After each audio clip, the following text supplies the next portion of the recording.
আচ্ছা, আপনাদের এলাকায় সমাজসেবক আছে না? দানবীর আছে না? যাদেরকে আপনারা জানেন যে তারা হচ্ছে অনেক ধনী, তারা সমাজসেবক, আ তাদের অনেক টাকা আছে, তারা সমাজে সেবা করে বেড়ায়, দান করে বেড়ায়, আছে না? আপনারা কি কখনো প্রশ্ন করেছেন যে তারা কিভাবে সেই টাকাটা পেল? নাকি আপনি তাদের মতো হতে চান? আপনি ভাবেন যে আমিও একদিন তাদের মতো সফল হব। কারণ সমাজের মানুষ তাদেরকে সফল ভাবে, তাদেরকে সম্মান করে, এলাকায় গেলে তাদেরকে ফুলের মালা গলায় দিয়ে বরণ করে নেয়। আছে না? আপনার এলাকায় আছে না? এমন কোনো এলাকা আছে যেখানে নেই? আপনারা কিন্তু মতামত জানাবেন, আছে না? আমি না আসলে এই ভিডিওতে দুর্নীতি নিয়ে কথা বলব। আমাদের সমাজে তো দুর্নীতি নিয়ে অনেক কথা হয় না? দুর্নীতি তো আমাদের সমাজে আছে। ঘুষ, অনিয়ম, দুর্নীতি, নানান রকম দুর্নীতি আমাদের সমাজে আছে। এবং এই দুর্নীতি দূর করার জন্য নানা রকম অভিযান হয়, পরিকল্পনা হয়, সরকার আসে, যায়, বদল হয়। কিন্তু দুর্নীতির জায়গায়ই থেকে যায়। এখন প্রশ্ন হচ্ছে যে কেন? এই দুর্নীতিটা কি আসলে কোনো ব্যক্তি বিশেষের দুর্নীতি? নাকি এটা অন্য কোনো কিছু? তাহলে আমরা আসলে বুঝার চেষ্টা করি দুর্নীতি কি? দুর্নীতি হচ্ছে যখন আপনি আপনার নিজের ব্যক্তিগত লাভালাভের জন্য আপনার প্রতিষ্ঠানকে ব্যবহার করবেন। অর্থাৎ আপনি যদি কোনো সরকারি চাকরি করেন কিংবা আপনি কোনো বেসরকারি চাকরি করেন, সেটাকে ব্যবহার করে আপনি আপনার নিজের ব্যক্তিগত লাভালাভ করার জন্য সেটাকে ব্যবহার করছেন। যেমন ধরেন আপনি একটা সরকারি প্রতিষ্ঠানে চাকরি করেন, আপনি ঘুষ নিলেন। তাই না? এবং ধরেন আপনি আম কোনো একটা বেসরকারি প্রতিষ্ঠানে চাকরি করেন, আপনি টেন্ডারবাজির জন্য ঘুষ দিলেন। তাই না? এই ধরনের গুলো তো আমাদের দেশে ঘটে। ব্যাংক লুটপাটের ব্যাপার আছে, আরো অনেক কিছুর ব্যাপার আছে। তাই না? নিয়োগ বাণিজ্যের ব্যাপার আছে, এরকম আরো অনেক কিছু ব্যাপার আছে। এগুলো ঘটে কারণ হচ্ছে আমরা জানি এই সাধারণ বিষয়গুলো আসলে আলোচনা করারও কিছু নেই। কারণ এগুলো আমাদের সমাজে আছে, ঘটেই। আমরা জানি যেমন ধরেন আপনি কোনো একটা সরকারি অফিসে গেলেন, ভূমি অফিসে গেলেন বা কোনো একটা জমির অফিসে গেলেন। আপনি জানেন যে এখানে কাজ হবে না, দীর্ঘ অনেক সময় লাগবে, সুতরাং আপনি ঘুষ দিলে তাড়াতাড়ি কাজ হবে। সুতরাং ওই যে ব্যক্তির স্বার্থ উদ্ধার করা হলো, কারণ যিনি ঘুষ নিচ্ছেন তিনি আপনার কাজটা করে দিবেন না। কোনো একটা লাইসেন্স নিতে যাবেন, সে আপনাকে লাইসেন্স পেতে দিবে না। যতক্ষণ পর্যন্ত আপনি তার ঘুষ না দিবেন। ঘুষ দিলে তাড়াতাড়ি কাজটা হয়ে যাবে। সুতরাং ওই যে ব্যক্তিগত লাভালাভের ব্যাপারটা এখানে আছে প্রতিষ্ঠানকে ব্যবহার করে। এখন এখানে একটা ব্যাপার আছে, সেটা হচ্ছে যে তাহলে ঘুষটা কি তাহলে ব্যক্তিগত? মানে এই যে দুর্নীতিটা কি আসলে ব্যক্তিগত কোনো ব্যাপার?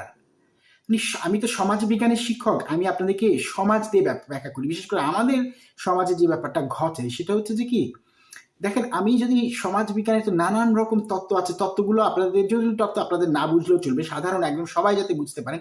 আমি যাতে সাধারণ ভাষায় বলি সেটা হচ্ছে যেমন ধরেন রবার্ট মার্টিনের যে থিওরিটা আছে সেই থিওরি কি বলে? সেই থিওরি যেটা বলে সেটা হচ্ছে যে কি স্ট্রেইন থিওরি আরকি। সেটা বলে যে কি সমাজ আপনাকে চাপ দেয়। কি মানে এক্সটার্নাল প্রেশার আপনাকে দিচ্ছে যে you have to be successful. মানে আপনাকে সাকসেসফুল হতে হবে, আপনাকে সফল হতে হবে, আপনাকে অর্থবান হতে হবে। এই ধরনের চাপ সমাজ আপনাকে দেয়। এবং যেহেতু সমাজ আপনাকে চাপ দেয়, আপনি যেটা করেন সেটা হচ্ছে যে আপনি তখন যেহেতু এই মানে আমাদের সম্পদ সীমিত, সুযোগ সুবিধা সীমিত, সবাই তো এটা করতে পারবে না। সুতরাং আপনি কি করেন তখন যে এই সুযোগকে কাজে লাগান। কাজে লাগিয়ে আপনি যেটা করেন প্রতিষ্ঠানকে ব্যবহার করে আপনি সফল হওয়ার চেষ্টা করেন, অর্থবান হওয়ার চেষ্টা করেন। এবং এখানেই দ্বিতীয় যে তত্ত্বটা সেটা কিন্তু এসে পড়ে। সেটা হচ্ছে লার্নিং থিওরি। অর্থাৎ যেখানে মানে আলবার্ট বান্দুরা যিনি আসলে এই থিওরিটা দিয়েছেন, তিনি বলেছেন যে যখন সমাজের মানুষজন দেখে যে না, তারা তো এই কাজটা করছে এবং সফল হয়ে যাচ্ছে, তাহলে আমি করতে সমস্যা কি? তখন সে আরো উৎসাহিত হয়। এবং আমাদের সমাজে এক্সাক্টলি এই থিওরিগুলো কিন্তু প্রচলিত। আমাদের সমাজে মানুষ কিন্তু দেখবেন যে ওদের মতো দানবীর হতে চায়, সমাজসেবক হতে চায়। কারণ আমি এমন অনেক মানুষকে চিনি। কারণ আপনার এখানে কনফ্লিক্ট থিওরিটাও আসে। মার্কসের কনফ্লিক্ট থিওরিও আসে। অর্থাৎ আপনারা দেখেন আমাদের সম্পদ কিন্তু সীমিত। সুতরাং এখানে ডান দিকে একটা ব্যাপার সবসময় কাজ করবে। যেমন ধরেন সবাই কিন্তু প্রতিষ্ঠানকে ব্যবহার করে না। কিছু মানুষ দুর্নীতি করে। সকল মানুষ দুর্নীতি করে না। এবং আমি এমন অনেক মানুষকে জানি যারা হয়তো দুর্নীতি করে না। তারা তাদের এলাকায় যেতে পারে না। কারণ তারা একই চাকরি করতেছে। কিন্তু তার তার মতো চাকরি করেই একজন এলাকায় দানবীর হয়ে গেছে, সমাজসেবক হয়ে গেছে, বাড়ি গাড়ি আছে, অনেক কিছু আছে। কিন্তু আরেকজন একই কাজ করেছে, মানে এলাকার মানুষজনকে চাকরি দিচ্ছে। এই যে এলাকার মানুষের চাকরি দেওয়ার ব্যাপারটা আসছে যখন, তখন একটু বলি। আপনার এলাকায় আপনারা বলেন না যে অমুক মানুষ অনেক ভালো, সে অনেক মানুষকে চাকরি দিচ্ছে। ভাই, চাকরিটা কিভাবে দিল? তিনি যদি তার পরিচিত মানুষকে চাকরি দেয় তাহলে তো বিষয়টা হলো যে তিনি স্বজনপ্রীতি করেছেন। তার মানে হচ্ছে যাদের যোগ্যতা ছিল, অনেক মানুষ যারা সে চাকরির জন্য আবেদন করেছে তারা হয়তো যোগ্যতা অনুযায়ী চাকরি পায় নাই, তাই না? কিন্তু আমরা দেখেন এই ধরনের মানুষদেরকেই কিন্তু আমরা সেলিব্রেট করি। এই ধরনের মানুষদেরকেই কিন্তু আমরা বলি যে তিনি এলাকার জন্য কাজ করছেন। এটা আমাদের সমাজে খুবই মানে এমবেডেড, একদম মানে মানে সুতার মতো গেঁথে গেছে। এবং এই ঘটনাগুলোই ঘটে। কিন্তু এবং যারা চাকরি দিতে পারে না, যারা মানে ধরেন একই একই কাজ করতেছে, চাকরি করে, কিন্তু তারা হয়তো কেউকে চাকরি দিবে না, কারণ তারা কোনো দুর্নীতি করবে না। কারণ আপনি যদি অবৈধভাবে একজনকে চাকরি দেন, এটা তো দুর্নীতি। আপনি আপনার স্বজনপ্রীতি করেছেন, আপনার পরিচিত মানুষকে চাকরি দিয়েছেন। কিন্তু যারা ওই ঘুষ খায় না, দুর্নীতি করে না, ব্যাংক লুট করে না, তারা যখন তাদের এলাকায় যায় তখন তাদেরকে কেউ দানবীর বলে না, এমনকি তাদেরকে কেউ পাত্তাও দেয় না। তখন মানুষ মনে করে তাদেরকে খারাপ মনে করে, তাদেরকে মনে করছে যে তারা হচ্ছে খারাপ, কারণ তারা কাউকে কারো দান করে না, কাউকে কোনো মানে কারোর জন্য কোনো উপকার করে না। সমাজে আমাদের যে টার্ম উপকার করার term, it is a very wrong Notion. It's an absolutely wrong Notion. উপকার একটা সবচেয়ে নিঃস্বার্থভাবে উপকার করা এবং আপনি অন্য কারো ক্ষতি না করে উপকার করা, দ্যাটস ভেরি ফাইন। কিন্তু আমাদের সমাজে কি হয়, উপকার বলতে আমরা বুঝি অমুকে আমাকে 20,000 টাকা দিয়েছে, ওই জায়গায় ডোনেশন করেছে, তো এই টাকাটা কই থেকে এসছে? সে কি দুর্নীতি করেছে? এই প্রশ্ন আপনারা করেছেন? কিংবা সে আমাকে একটা চাকরি দিয়ে দিয়েছে, এই ধরনের কথা আমরা হয় না। এই যে উপকার করার term, the Notion itself is a wrong one. সুতরাং আমাদের সমাজে যেটা এখন হয়েছে সেটা হচ্ছে যে আমরা সবাই আইডল হিসেবে, আদর্শ হিসেবে আমরা যাদেরকে মনে করি তারা হচ্ছে সবাই দুর্নীতিবাজ। সুতরাং কারণ হচ্ছে সামাজিক প্রেশার আছে, আপনাকে অর্থবান হতে হবে, সমাজ আপনাকে প্রেশার দিচ্ছে, আপনাকে সফল হতে হবে। সুতরাং আমরা যখন দুর্নীতি নিয়ে কথা বলি না, আমাদের দেশে কেন দুর্নীতি কমে না? সবাই বলে যে এখানে বিচার ব্যবস্থা ঠিক করতে হবে, স্বাধীন করতে হবে, যদি জবাবদিহিতা থাকে, বিচার থাকে, স্বচ্ছতা থাকে, সরকারি ইনফরমেশনগুলো যদি ওপেন থাকে, তাহলে দুর্নীতি কমে যাবে। ভাই এগুলো তো আজীবন ধরেই বলা, কিন্তু সামাজিক যে সমস্যাটা আমাদের, এটা তো একটা সামাজিক রোগ যেটা ক্যান্সারের মতো ছড়িয়ে পড়েছে। সেখানে তো আপনি দুর্নীতিকে এখন আর দুর্নীতি বলছেনই না। কেউ একজন আপনাকে অর্থ দিচ্ছে, মানে এবং আপনি অর্থ নিচ্ছেন এবং দ্রুত কাজ করছে, সেটাকে আপনি আর দুর্নীতি বলছেন। মানে সেই অর্থ দিয়ে এলাকায় ভালো কাজ করছে, আপনি মনে করছেন সেই দানবীর। কেউ একজন তার একটা বড় চাকরি আছে, সে হয়তো সচিব বা সে হচ্ছে সিনিয়র সেক্রেটারি বা বড় একটা চাকরি করে, সে কি করলো তার এলাকার এমন হয়েছে, এবং কিংবা ধরেন একটা ইউনিভার্সিটির ভিসি, এমন কত ঘটনা বাংলাদেশের পত্রিকায় এসে, ভিসি তার এলাকার অনেক মানুষকে চাকরি দিয়েছে। ভিসিকে এলাকার মানুষজন অত্যন্ত ভালো হিসেবে জানে, কারণ তিনি তার এলাকার মানুষকে চাকরি দিয়েছে। তাহলে অন্য মানুষরা তো এই চাকরিটা পেতে পারতো।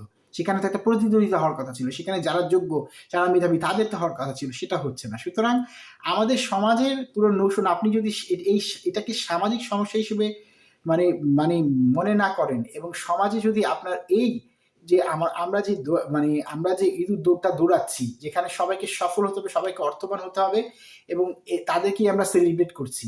এই যে কাদেরকে আমরা সেলিব্রেট করছি এবং কেন করছি, এই প্রশ্ন যদি আমরা না করি, এবং সমাজে যতদিন পর্যন্ত দেখেন, আমি একটা কথা বলি, অন্য একটা ভিডিওতে বলবো, পৃথিবীতে অনেক দরিদ্র দেশ আছে, তারা কিন্তু আমাদের মতো দুর্নীতিবান না, মানে দুর্নীতিগ্রস্ত দেশ না। আবার পৃথিবীতে অনেক ধনী দেশ আছে, তারা দুর্নীতিগ্রস্ত। সুতরাং দুর্নীতিগ্রস্তের সাথে ধনী দরিদ্রের সম্পর্ক থাকলেও সেটা একদম একদম মানে 100% পজিটিভলি কোরিলেটেড না, সম্পর্কিত না। ঠিক আছে? সুতরাং এটা আমাদেরকে বুঝতে হবে। দুর্নীতির ব্যাপারটা আমাদের মাথা থেকে ঝাড়তে হলে আমাদেরকে এটা সামাজিকভাবে দেখতে হবে। আমাদের সমাজে এখন যেটা হয়েছে সেটা হচ্ছে, সমাজ তো অসুস্থ, যেহেতু সমাজে কোনো অর্গান কাজ করে না, এবং আমরা সবাই ভাবছি, আপনি আপনার পরিবারের কথা চিন্তা করেন তো, সমাজের কথা বাদ দেন। আপনার পরিবারে কেউ যদি বড় একটা চাকরি করে, এরপরে যদি সে টাকা, গাড়ি বাড়ি মালিক হয়ে যায়, আপনি তাকে সফল বলেন না? সে যদি আপনাকেও একটা চাকরি দিয়ে দেয়, তাকে আপনি বলেন না যে সে পরোপকারী? তাহলে কিভাবে সেটা সম্ভব হলো? এই প্রশ্নটা আপনাদেরকে করতে হবে। অর্থাৎ এটা একটা সামাজিক সমস্যা।